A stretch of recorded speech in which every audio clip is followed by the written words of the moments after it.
오늘 말씀은 십자가의 타이틀이라는 제목으로 제가 하나님 말씀을 선포하도록 하겠습니다.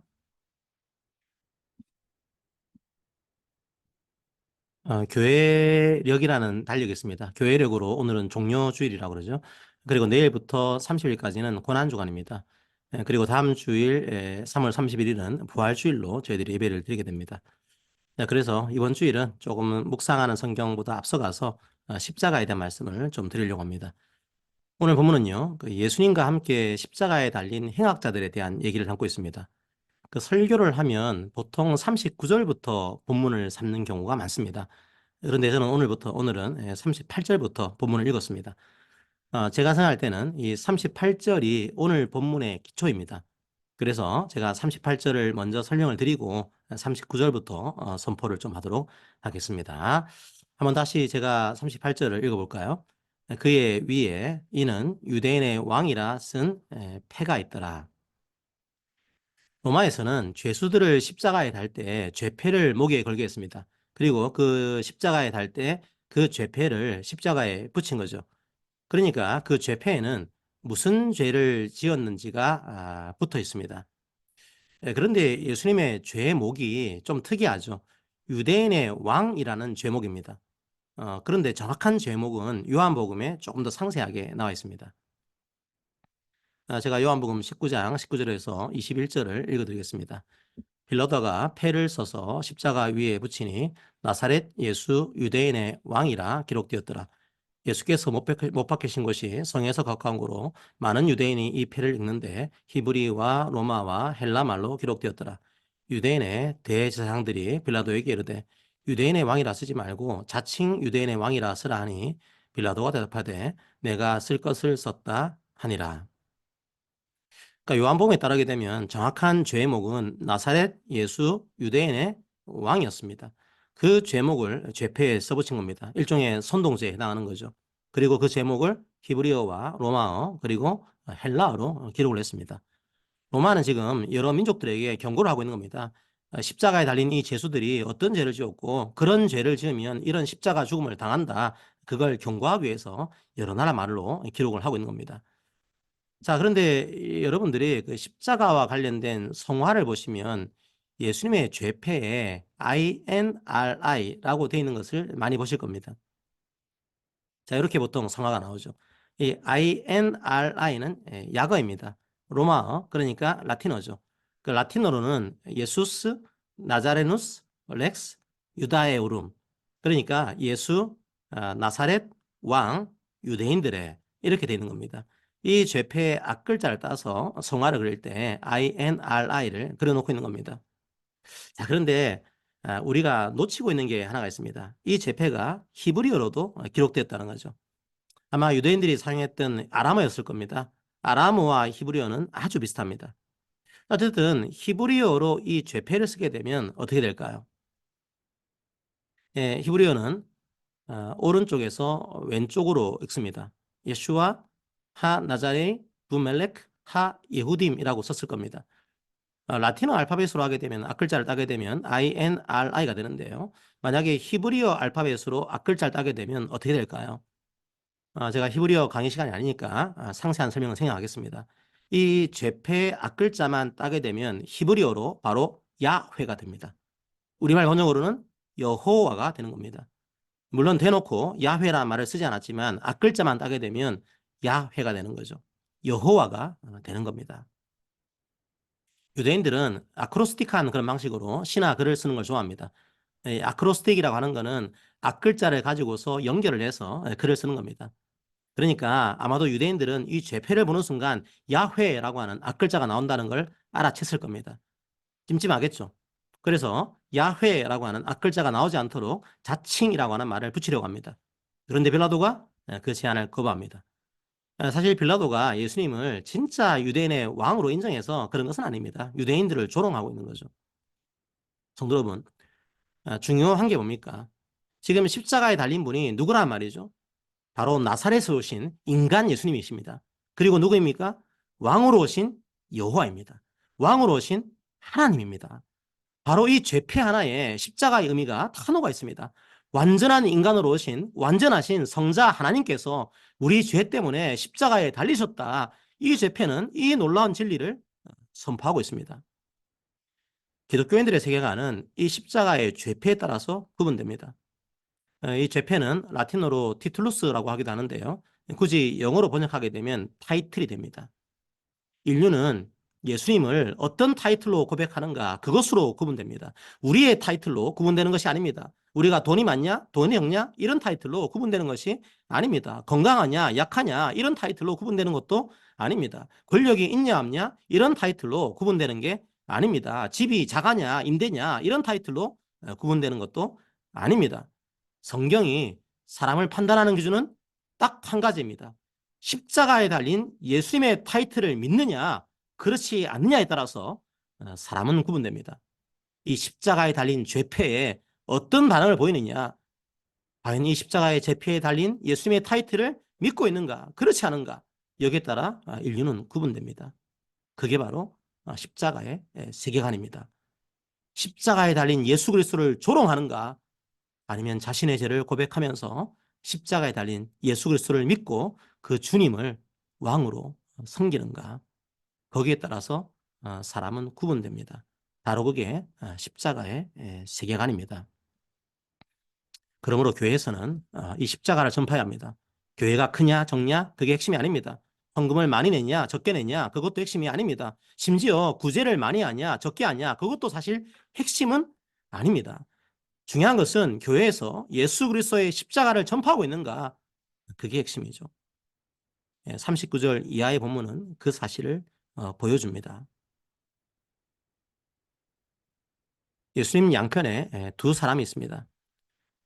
오늘 읽은 누가복음에서는 이 두 사람을 행악자라고 표현하고 있습니다. 마태복음하고요, 마가복음에서는 이 두 사람을 강도라고 표현하고 있습니다. 그리고 예수님 우편과 좌편에 그 행악자들과 강도들이 있었다고 설명을 하고 있는 거죠. 자, 그런데 그 요한복음에서는 조금 다르게 이걸 설명을 하고 있습니다. 요한복음 19장 18절을 볼까요? 네, 그들이 거기서 예수를 십자가에 못 박을새 다른 두 사람도 그와 함께 좌우편에 못 박으니 예수는 가운데 있더라. 요한복음은 예수님과 함께 달린 두 사람의 타이틀을 말하고 있지 않습니다. 그 사람의 타이틀이 행악자냐 강도냐 이걸 말하고 있지 않습니다. 그냥 단순하게 두 사람이라고 말하고 있습니다. 그리고 이 두 사람이 좌편에 있냐 우편에 있냐 이걸 강조하고 있지 않습니다. 오히려 예수님이 가운데 있었다는 점을 강조합니다. 자, 왜 요한은 사람이라는 표현을 굳이 사용했을까요? 별로 의미 없는 표현이다 그렇게 보는 분들도 있습니다. 하지만 성경에 의미 없는 표현이라는 건 없습니다. 저는 개인적으로 이 행악자들을 통해서 인류의 모습을 보여주려고 했다고 생각합니다. 우리 모두는 행악자의 길을 걸어왔습니다. 우리도 그 좌우편 강도와 다르지 않은 삶을 살아왔습니다. 우리는 저 강도들과 달라 그렇게 착각하지 말라는 겁니다. 우리도 그들과 똑같은 죄인입니다. 구원받을 자격이 없는 죄인이란 말입니다. 자, 하지만 39절 이후에 두 강도의 달라진 삶이 나타납니다. 한 사람은 예수님의 타이틀을 조롱합니다. 십자가의 타이틀을 모욕합니다. 그리고 스스로 멸망의 길로 나아갑니다. 그런데 한 사람은 예수님의 십자가 타이틀을 바라봅니다. 그리고 예수님의 십자가 타이틀을 의지해서 구원의 길로 나아갑니다. 성도 여러분, 길은 두 가지가 있을 뿐입니다. 그 길의 핵심이 무엇입니까? 좌우편에 서 있는 사람들이 아닙니다. 가운데에 계신 예수 그리스도입니다. 요한은 의도적으로 다른 표현을 써서 가운데에 계신 예수 그리스도의 죄패를 믿는가 그렇지 않은가에 따라서 전혀 다른 길을 걸어갈 수 있음을 보여줍니다. 핵심은 과거의 강도였냐 행악자였냐 그게 아닙니다. 핵심은 가운데에서 십자가를 지고 계신 예수님입니다. 사실 오늘 본문은 기적적인 회심에 대한 이야기입니다. 마태복음과 마가복음, 누가복음을 다 보게 되면 조금 이상한 점이 보입니다. 한번 마태복음 27장 44절을 볼까요? 함께 십자가에 못 박힌 강도들도 이와 같이 욕하더라. 마가복음 15장 32절도 볼까요? 이스라엘의 왕 그리스도가 지금 십자가에서 내려와 우리가 보고 믿게 할지어다 하며 함께 십자가에 못 박힌 자들도 예수를 욕하더라. 마태복음과 마가복음은 이 두 사람을 어떻게 설명하고 있습니까? 한편 강도는 착했는데 한편 강도는 못됐다. 그래서 한편 강도는 구원을 받았다. 이렇게 설명하고 있지 않습니다. 아닙니다. 둘 다 악한 자들이었습니다. 둘 다 강도였습니다. 둘 다 행악자였습니다. 예수님이 바로 그 악한 자들 한가운데에서 마치 행악자처럼 십자가에 달리신 겁니다. 자, 그런데 뭐가 이상하죠? 분명 마태복음과 마가복음에서는 둘 다 예수님을 욕했다고 설명하고 있습니다. 그런데 오늘 누가복음 본문은요, 양편에 있는 두 행악자가 구분됩니다. 한편 강도는 여전히 예수님을 비방하고 있습니다. 그런데 나머지 한편 강도는 자신의 죄를 고백하고 있습니다. 41절을 볼까요? 우리는 우리가 행한 일에 상당한 보응을 받는 것이니. 사실상 그 강도는 자신의 죄를 고백하고 있는 겁니다. 생각해 보십시오. 오늘날의 시간으로 따지면 예수님은 오전 9시부터 오후 3시까지의 시간 동안 십자가에 달리셨습니다. 그러니까 예수님께 신앙 고백을 하고 있는 이 한편 강도는 단 6시간 만에 회심을 경험한 겁니다. 어떻게 이 짧은 시간 안에 이런 변화가 일어날 수 있을까요? 예수님이 자기 옆에서 십자가에 달렸습니다. 이 사람이 우리의 메시아라고 의문을 가졌을 겁니다. 어떤 측면에서는 예수님을 조롱하는 게 맞지 않을까요? 너 하나도 구원하지 못하는 게 무슨 메시아야? 이런 생각이 드는 게 더 이성적이지 않을까요? 자, 그러다 보니까 결국 추론할 수 있는 것은 딱 한 가지밖에 없습니다. 그 짧은 시간 동안에 강도는 십자가에서 하신 예수님의 말씀을 들었을 겁니다. 그리고 그 말씀을 들은 강도의 마음에 성령님께서 역사하신 겁니다. 그것 외에는 이 회심을 설명할 길이 없습니다. 그렇다면 오늘 본문 앞에서 예수님이 어떤 말씀을 하셨을까요? 34절을 볼까요? 이에 예수께서 이르시되 아버지 저들을 사하여 주옵소서 자기들이 하는 것을 알지 못함이니이다 하시더라. 사람들은 지금 예수를 희롱하고 있습니다. 모욕하고 있습니다. 그런데 예수님은 지금 뭘 하고 있습니까? 그들의 죄를 용서해 달라고 기도하고 있습니다. 원래는 어떤 반응을 보이는 게 당연할까요? 다른 사람을 저주해야 하지 않을까요? 자기의 운명을 한탄해야 하지 않을까요? 하나님을 원망해야 하지 않을까요? 그런데 예수님은 오히려 자기를 못 박은 자들을 위해 바로 우리 같은 행악자들을 위해서 죄를 용서해 달라고 기도하고 계신 겁니다. 바로 그게 예수님이 가지신 구원의 열심입니다. 예수님은 우리 같은 행악자들도 구원하기 원하셨습니다. 예수님은 복수의 길을 택하지 않고 용서의 길을 택했습니다. 저주의 길을 택하지 않고 사랑의 길을 택했습니다. 이런 사랑이 어디 있을까요? 이런 용서가 어디 있을까요? 이 짧은 6시간 동안 이 한편 강도의 심령에 예수님의 말씀이 스며들었을 겁니다. 메시아가 아니고서는 이런 사랑이 나올 수가 없다고 생각했겠죠. 바로 이 왕이 진짜 왕이구나 생각했겠죠. 성령께서 그 사실을 깨닫게 하신 겁니다. 성도 여러분, 저는 요즘 때때로 자칭 기독교인들이 무서울 때가 있습니다. 세상을 향한 저주의 목소리가 겁날 때가 있습니다. 미움과 저주와 혐오가 교회에 흘러 넘칠 때가 있습니다. 그게 교회일까요? 아니요, 그건 교회라기보다는 세상에 가깝습니다. 그건 십자가라는 타이틀이 중심이 돼야 될 교회가 아닙니다. 그리고 예수님의 십자가가 사라진다면 그건 이미 복음이 아닙니다. 우리의 왕은 사랑과 용서의 왕입니다. 예수님이 십자가에 사셨던 것처럼 사랑하고 용서하는 것, 바로 그게 우리의 길입니다. 악한 사람의 죄를 무조건 덮어야 한다는 그런 말이 아닙니다. 우리는 죄를 직시하고 그 죄에 저항해야 합니다.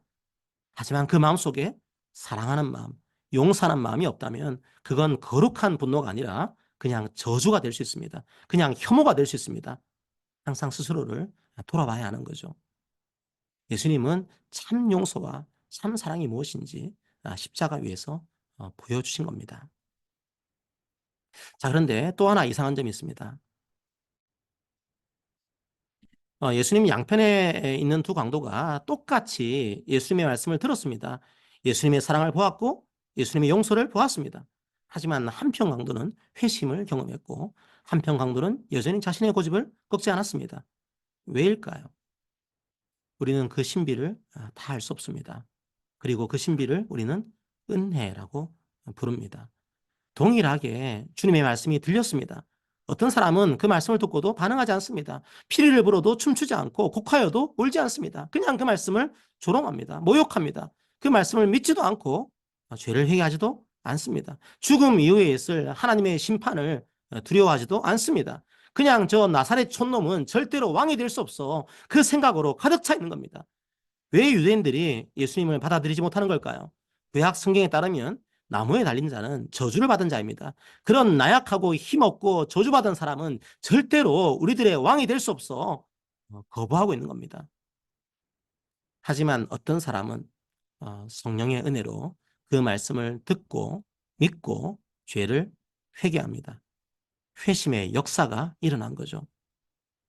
어떻게 이 한평 강도는 그 말씀을 믿고 신앙을 고백하게 된 걸까요? 성도 여러분, 말씀이 마음판에 새겨지는 것은 성령 하나님의 은혜입니다. 이 성경 말씀이 믿어지고 그 말씀대로 고백하는 것, 그걸 우리는 은혜라고 말합니다. 오늘날도 마찬가지입니다. 오늘도 주의 말씀이 들려지는 곳에서 성령 하나님께서 역사하십니다. 어떤 사람은 그 말씀에 반응하고 어떤 사람은 그 말씀에 반응하지 않습니다. 그래서 이 반응하지 않는 사람들을 위해서 교회는 여러 프로그램들을 만들어냅니다. 네, 그것도 좋습니다. 교회 프로그램들이 필요할 때가 있습니다. 유익한 것도 많습니다. 우리도 뭐 4월에 기독교 뮤지컬을 보지 않습니까? 그런 건 필요하고 유익합니다. 그래서 그런 프로그램들을 뭐라고 할 필요는 없습니다. 하지만 기억해야 합니다. 프로그램 때문에 사람이 변하는 것은 아닙니다. 말씀과 성령의 역사 외에는 이런 일들이 일어날 수 없습니다. 말씀을 전해도 믿지 않는 것, 그건 우리의 영역이 아닙니다. 우리는 그저 주의 말씀을 전하고 주의 말씀대로 사랑하고 용서하면 됩니다. 그리고 예수님처럼 기도하면 됩니다. 다른 곳으로 복음을 왜곡하면 안 됩니다. 프로그램이 십자가를 앞서면 안 됩니다. 십자가보다 앞서는 게 있다면 뭐든지 조심해야 합니다. 사회에서 좋은 지위를 얻고 명예를 얻는 것, 그게 나쁜 건 아닙니다. 그걸 터부시할 필요는 없습니다. 하지만 그건 선물이라는 점을 기억해야 합니다. 각자에게 주신 은사입니다. 감사하면 됩니다. 하지만 그게 십자가의 사랑과 용서를 대체해서는 안 됩니다. 교회 갔더니 부자 되더라. 교회 갔더니 좋은 학교 가더라. 그게 복음이 되어서는 안 됩니다. 우리가 전해야 할 것은 오직 주님의 십자가밖에는 없습니다. 성도 여러분, 주님은 우리를 구원하기 위한 그 열심으로 십자가를 지었습니다. 그렇게 우리의 죄를 용서하셨고 그렇게 사랑하셨습니다. 우리가 구원받은 것은 우리의 열심 때문이 아닙니다. 주님의 사랑 때문이요. 주님의 열심 때문입니다. 그러므로 주의 용서를 받은 우리도 용서하고 우리도 사랑해야 합니다. 그게 십자가를 믿고 있는 우리의 태도입니다. 어떤 상황에 놓여 있더라도 그 사실은 변하지 않습니다. 성도 여러분, 주님의 사랑을 기억하십시오. 주님의 용서를 기억하십시오. 그게 우리의 왕이신 주님의 길입니다. 십자가를 지신 주님의 타이틀을 기억하십시오. 이 땅에 육체로 오신 주님을 기억하십시오. 이 땅에 왕으로 오신 주님을 기억하십시오. 그 주님이 바로 창조주요 구원자이신 하나님이심을 기억하십시오. 십자가의 타이틀을 기억하십시오. 그리고 어떤 상황에 처하더라도 나를 기억하소서 기도합시다. 그리고 우리가 그 사랑을 우리 이웃들에게 선포하고 실천할 수 있는 우리가 되기를 원합니다. 어떤 상황 속에서도 함께 하시는 주님의 십자가 은혜를 경험하는 함께 걷는 교회 성도님들이 되시기를 이 시간도 기도합니다. 아멘. 우리 함께 그 십자가 사랑을 다시 한번 기억하면서 찬양하기로 합니다. 십자가 그 사랑을 우리가 기억합시다.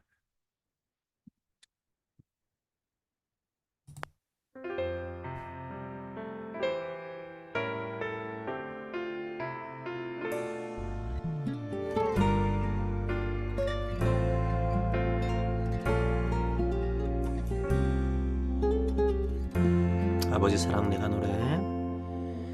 아버지 사랑 내가 노래해. 아버지 은혜 내가 노래해. 그 사랑 변함없으신 거짓 없으신 성실하신 그 사랑 상한 갈대 꺾지 않으시는 꺼져가는 등불 끄지 않는 그 사랑 변함없으신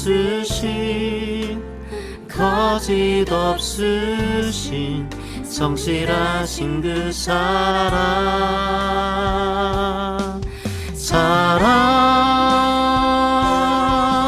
그 사랑 날 위해 죽으신 날 위해 다시 사신 예수 그리스도 다시 오실 그 사랑 죽음도 생명도 천사도 하늘의 어떤 권세도 끊을 수 없는 영원한 그 사랑 예수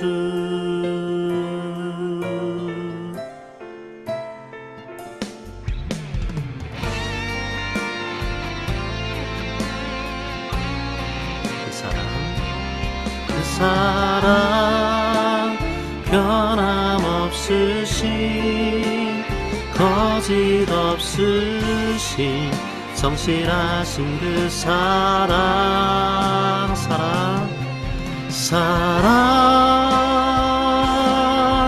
그 사랑 날 위해 죽으신 날 위해 다시 사신 예수 그리스도 다시 오실 그 사랑 죽음도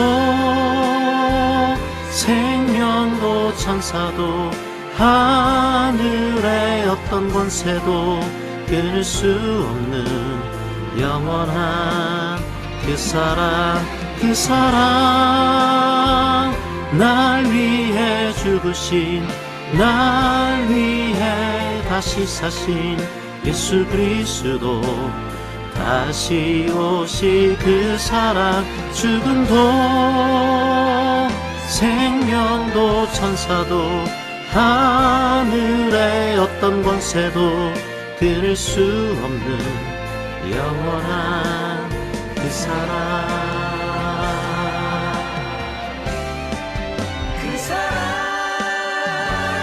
날 위해 죽으신 날 위해 다시 사신 예수 그리스도 다시 오실 그 사랑 죽음도 생명도 천사도 하늘의 어떤 권세도 끊을 수 없는 영원한 그 사랑 예수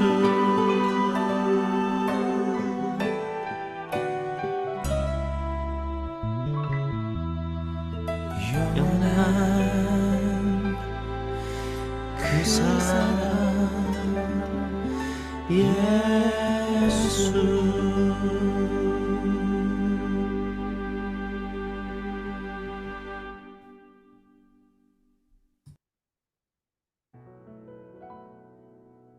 오늘 말씀을 우리 기억하면서 기도합시다. 주님, 우리도 주님의 양편에 서 있는 강도들과 다르지 않았습니다. 우리도 행악자들이고 죄인들이었습니다. 하지만 주님께서 십자가 위에서 죄 용서를 선포하셨습니다. 한편 강도처럼 우리에게 그 용서의 복음을 들려주시고 우리의 마음판에 그 복음을 새겨주시고 우리의 입술을 열어서 오직 주님이 나의 주시오 나의 하나님입니다 고백하게 하시니 감사합니다. 우리의 열심이 아니라 구원을 향한 주님의 열심이 우리를 구원하셨음을 고백합니다. 오직 주의 용서와 주의 사랑이 우리를 구원하셨음을 고백합니다. 그 십자가의 타이틀을 붙잡고 우리도 그 십자가의 은혜로 세상 가운데 나아갈 수 있도록 우리들을 인도하여 주시옵소서. 함께 오늘 말씀을 기억하면서 기도합시다. 함께 기도합니다.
사랑의 하나님 아버지 참 감사합니다.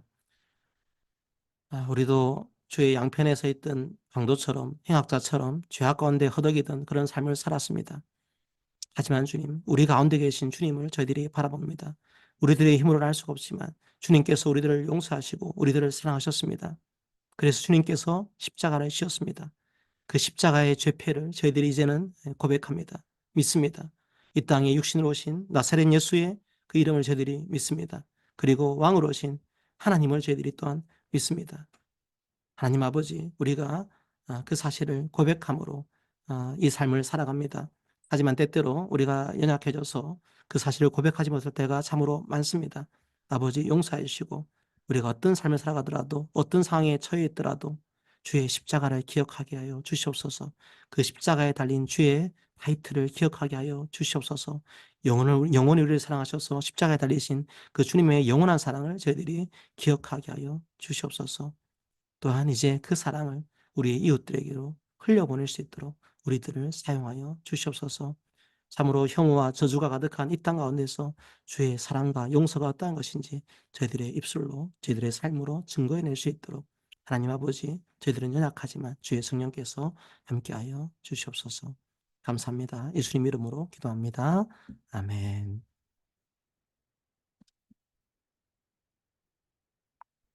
자, 이 시간 서로 권면하도록 하겠습니다. 사랑하는 성도 여러분, 이번 주간은 고난주간입니다. 주님의 십자가 타이틀을 기억합시다.